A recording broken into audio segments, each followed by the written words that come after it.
Hi, I'm Ariel Cohen. I'm from Oracle. When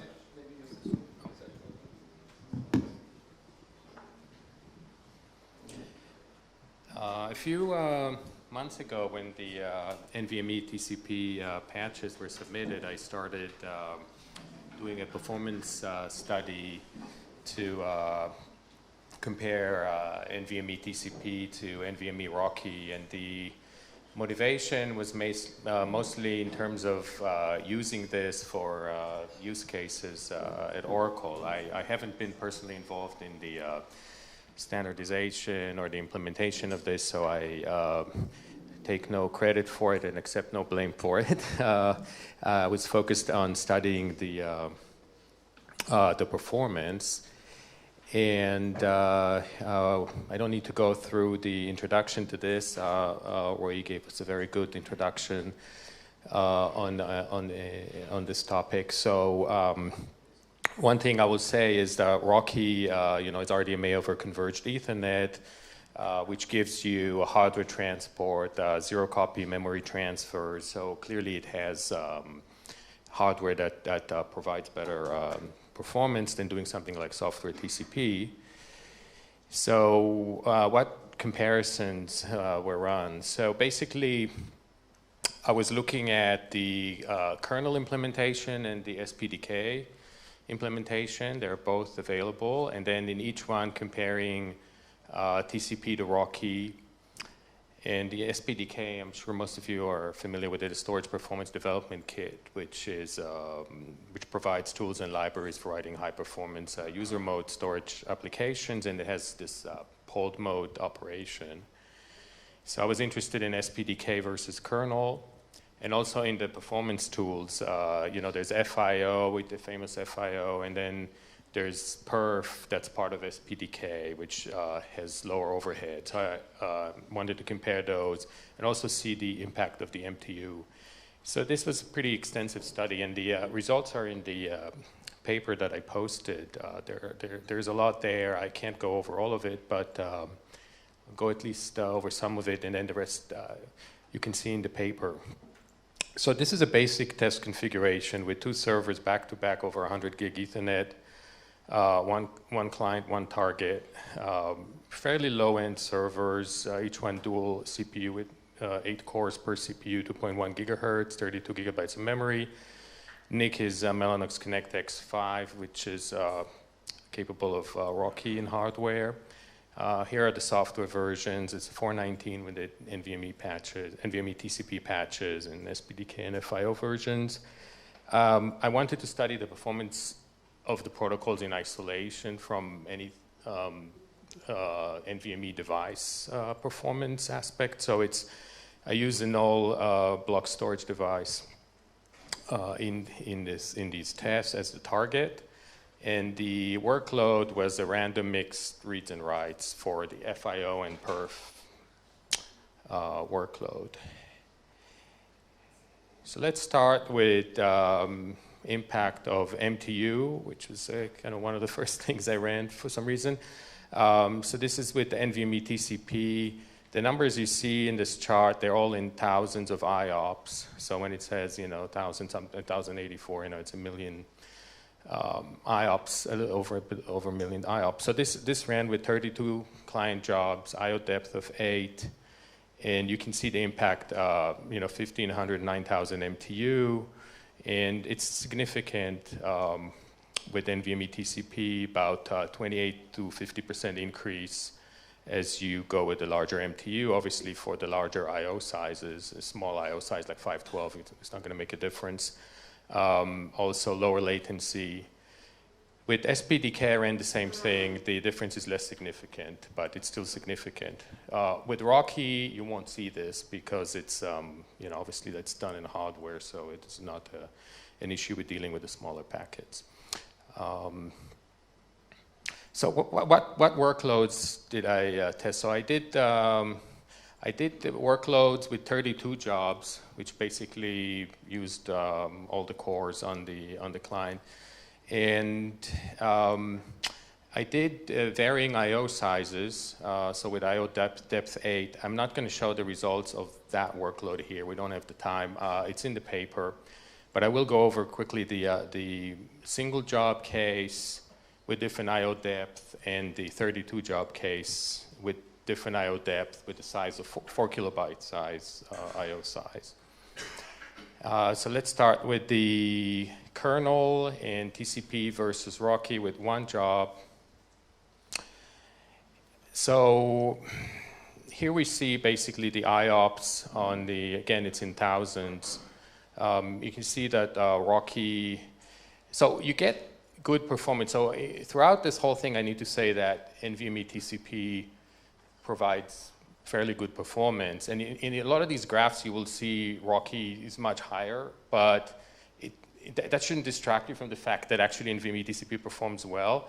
It's naturally RoCE has capabilities in terms of the hardware implementation and the zero copy and so on that are not there with the software TCP. So in general, with this study, you know, how the story ends is known. You know, the RoCE is going to perform better, SPDK is going to perform better than the kernel, and FIO and the perf performs better than FIO. So that. We know what the results would be, and those were my expectations. And indeed, there weren't really any major surprises, but the interest is in kind of quantifying it. I wanted to see what is the difference. So here we see in this jobs 1 case about 2 to 4 times higher IOPS with RoCE.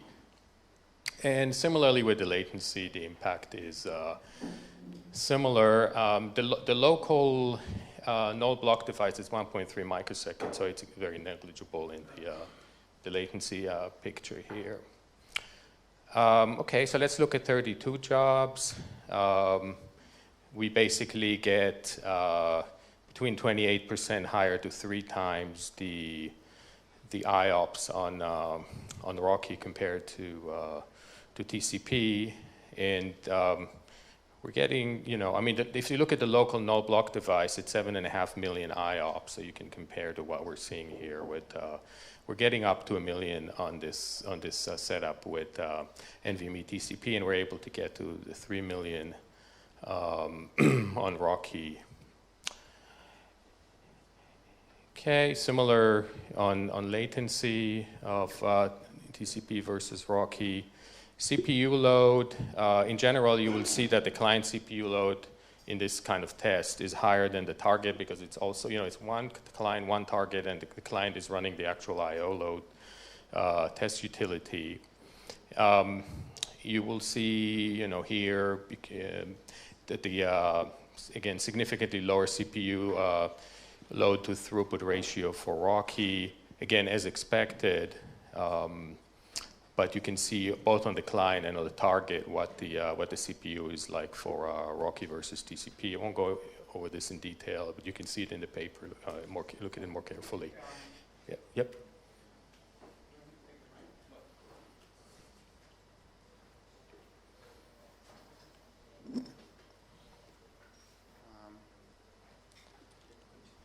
Just when you say job, you mean execution unit, like a thread, or?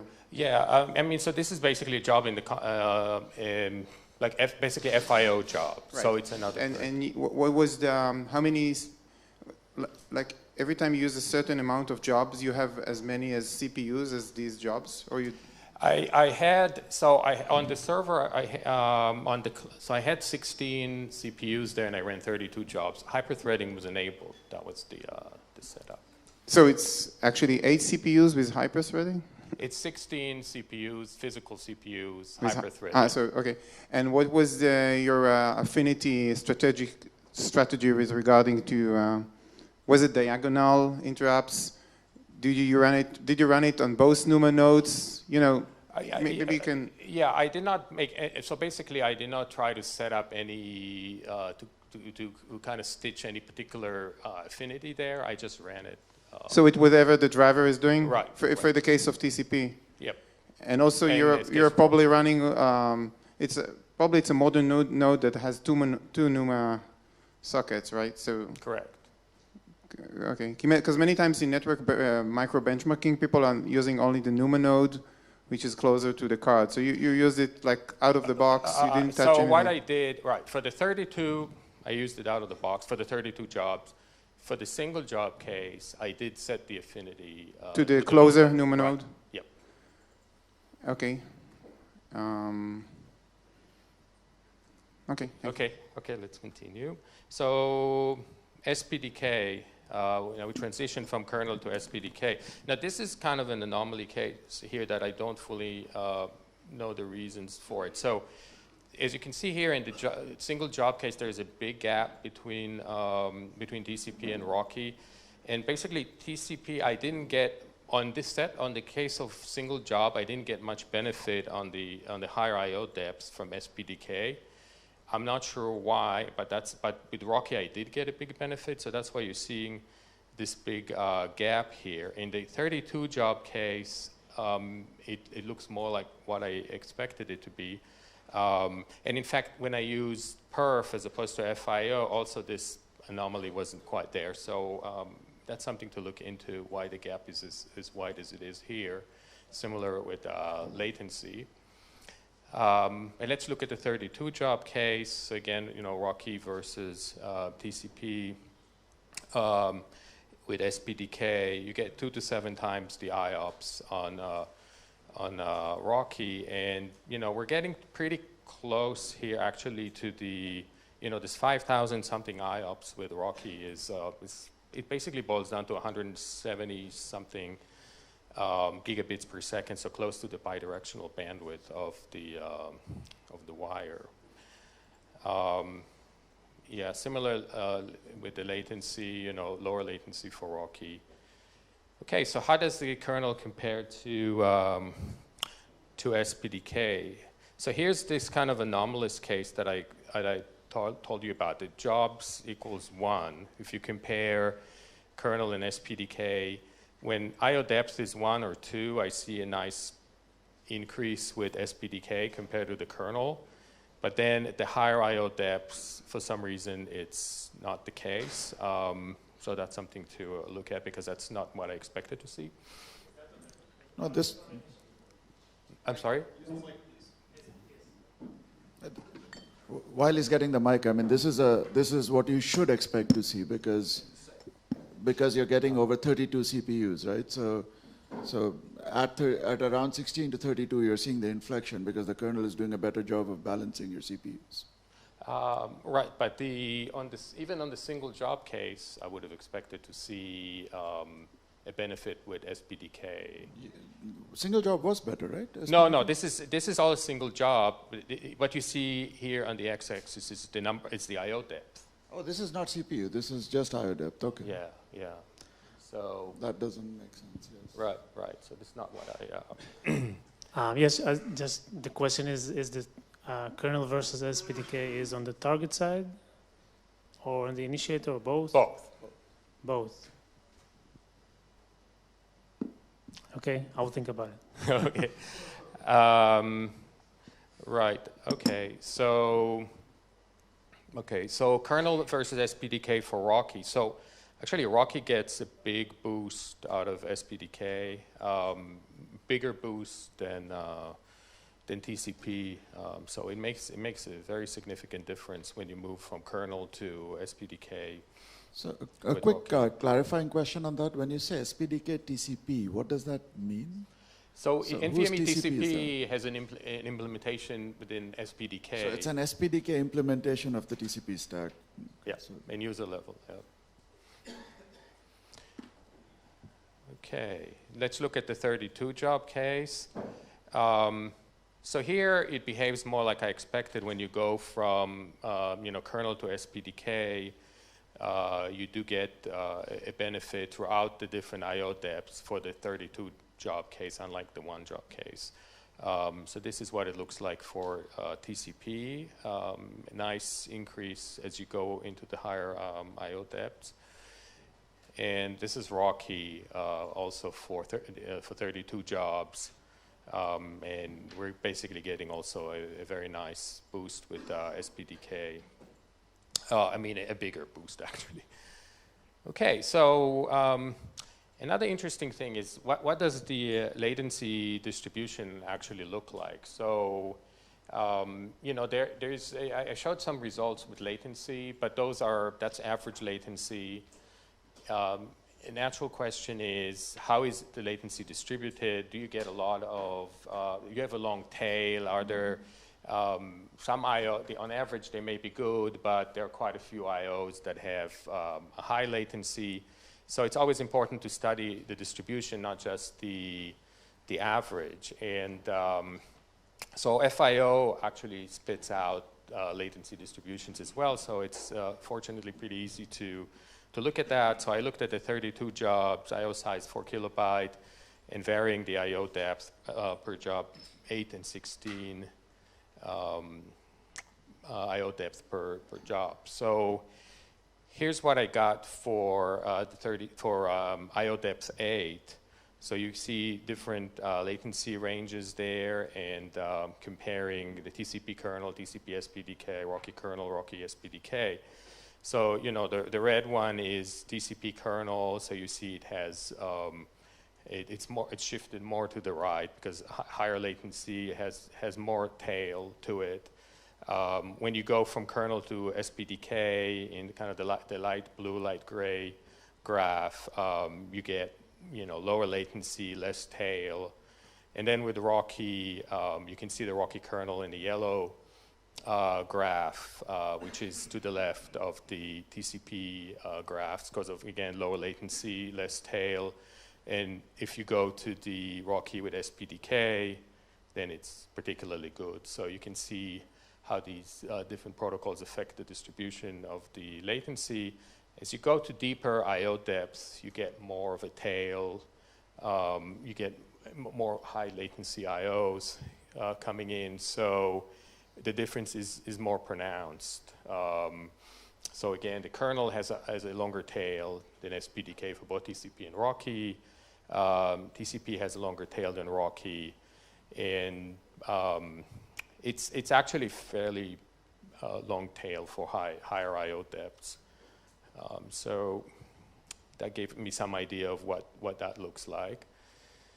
And I also mentioned that there are this other tool, perf, that SPDK has for performance. So I actually compared the two, perf and FIO, to see if it's truly the case that perf is lower overhead and provides better results. So now in the red one you see FIO, light blue is perf. So indeed the IOPS, this is for TCP, they're higher for perf, and it's, you know, 15% to 34% higher.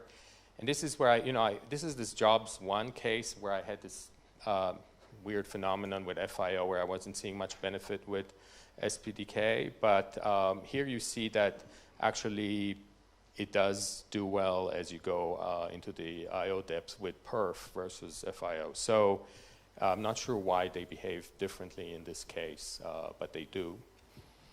And this is for the RoCE, I'm sorry, the 32,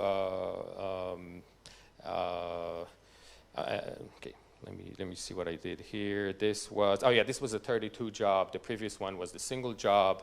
So again, you see the 12% to 26% higher IOPS with perf. So, you know, so it does actually make a difference to look at perf in addition to FIO when running SPDK.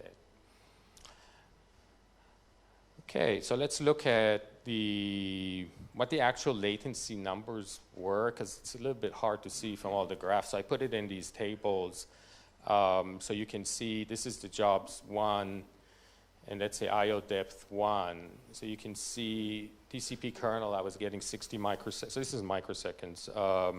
TCP SPDK brought it down to 33 with FIO, and then with perf went down to 25. RoCE kernel, I got 21, and then RoCE with SPDK it went down to 5. So you can see kind of the impact of these. Now, you know, I think if you look at NVMe PCI, NVMe storage devices, latency is typically in the tens of microseconds. So it's, these are not that big of an issue here. But you can see a comparison here of how big of a difference, it makes if you just look at the protocol latency in isolation. Similarly, for 32 jobs, I provided a table here that shows you how this works. The gray part is the TCP, and the white part. I did not run RoCE with perf. I only ran TCP with perf, so I don't have that column with SPDK perf on the RoCE. Okay, so summary. They weren't really, it was what I expected, but I got a good handle on what the numbers are. So the performance of NVMe TCP is quite good. So we got 1 million IOPS on this, 2-server setup, client server. With the kernel, 1.4 million IOPS with SPDK. That was with the 32 jobs, IO depth 8, 4 kilobyte IO size.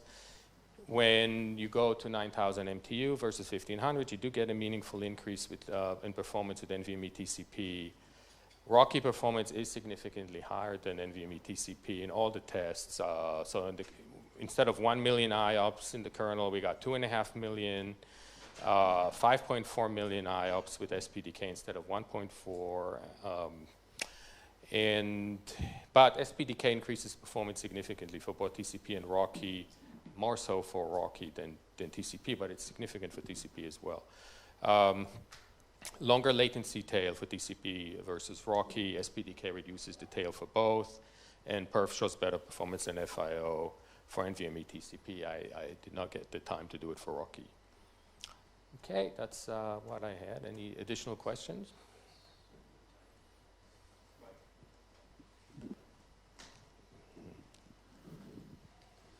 So a question that comes to mind is whether any of the differences, for example, between TCP and RoCE, as well as between TCP and SPDK, a kernel and SPDK would be due to some of the security mechanisms that we have in the kernel. So to test that, one could disable spectrum mitigations. One could try to disable SMAP support. Right. I have not tried to do that. So I ran. So this was kernel 419 with whatever's in there. So I don't know if I have not tried to disable the security mitigations. It might be interesting to run with that as well. So, did CPU support SMAP? I'm sorry. Did the CPU support SMAP? I don't know. Yeah. Or use the mic. Use the mic. It's 419 with the patches with the NVMe TCP. All right. Repeat the question for my mom. Oh, okay. The question was. She's going to see the video. Yeah. The question was how it was tested in 419 when it was in the patches introduced in 5, right? Yeah. But there's a 419 with the patches with NVMe TCP, and that's what I used for this. It's not kernel 5. It's 419. Is the question from Michael and Or really that the kernel NVMe TCP numbers are too low? Is that what you guys are saying? I mean, it's actually pretty in line, right? 1 million IOPS through TCP is pretty high. And I think the earlier point that Or was probably making maybe was the setup, your interrupt distribution may not have been the best for the sake of TCP. So it could probably have got better numbers, no? Well, like I said, with this single job case, I pinned I set the affinity locally to the core. For the single case. For the single case 32, I let it go where it goes. Yeah. Okay. We can probably afford one more question. That's it. Anybody wants? Okay.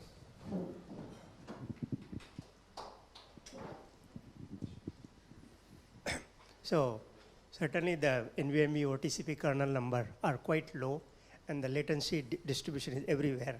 This is with the null block device, right? Mm-hmm, mm-hmm. So latency starts with 30 or so, something like that, and it goes to 1500. Did you try to use any TCP optimizations like RMEM, WMEM, any of those tuning parameters? I have not changed any of the tuning parameters. It's of just TCP. out of the box. Out of the box, it's yeah, out of the box. I mean, the thing is with changing questions, what to change to, and then it's like, is it a whack-a-mole where, you know, you improve it for some workload but not another, right? Okay, thank you. Yeah. Okay, so it sounds like the TCP variant may need some retweaking, and then. Yeah, be nice. So to run. anybody wanting If to if give there him are some suggestions for tuning, yeah, just send him email, and Yep. he can thank you. Okay. Round of applause. Thanks.